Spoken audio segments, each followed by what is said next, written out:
Little update on the Jeep.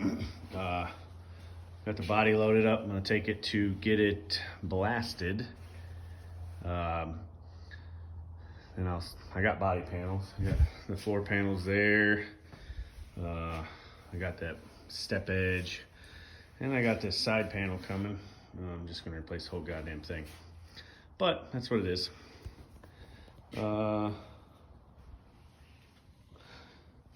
Got the motor mounted. Had to put the body back on to do that so I could locate it where I wanted it. But it's in there. Hopefully the rebuild kit will be in here today. It's supposed to be for this NP435. I've got the rest of the adapters just sitting on there. I want to modify this original torque bar to work. And then I just decided to cut a piece out of that original cross member, and because it's humped up like that, and I'm just gonna flip it over and it'll be humped down. It won't be any lower than the rest of it.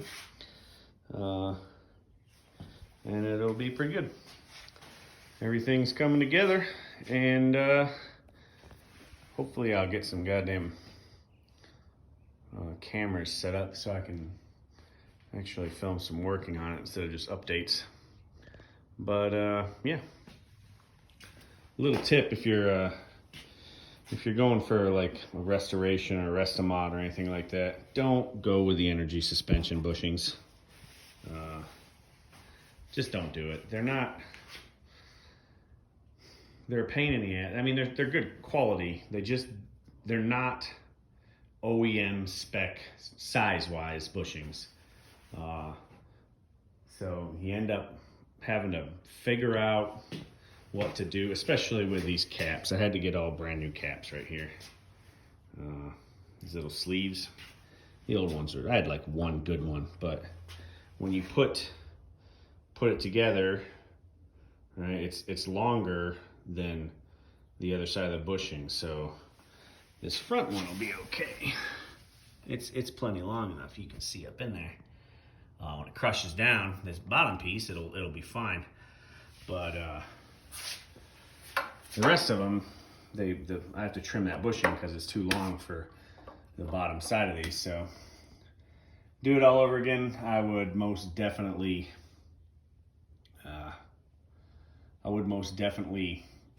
use OEM rubber bushings. But whatever. Lessons learned. Hopefully y'all can learn from my mistakes on this. Now that the cab's off, or the tub's off rather, I can put the touches on the frame here. It's mostly Por 15. I just got a few spots to touch up, like where I welded the mounts in right up here. They're just primer now to keep them from rusting. But yeah, that's where we're at on this little project. But just trying to document it, make it look nice. There's a little tweak in this frame. Probably have to go get it straightened. Whatever, I'll do what I gotta do. It's gonna be nice when I'm done with it. I'm not gonna half-ass it, so it's gonna look nice. I'm gonna go carbureted with a 302. Turns out GT40s are pretty hard to come by. You find them every once in a while, but you know, they are what they are. People want a bunch of money for them. They're nothing special, but they are fuel injected. You can get them in Mercury Mountaineers, Explorers that come with 5.0s in them. You get them in some high output Mustangs, but I said screw it. I didn't really care about that. If I ever do go fuel injection, I'll go get the wiring harness and the manifold and everything out of a truck, because you know, that way it's tuned for torque anyway, and that's really a good thing. Even though this 302 is going to have way more power than this Jeep's ever going to need, but it would be cool to have a little torquey 302 in here. But yeah,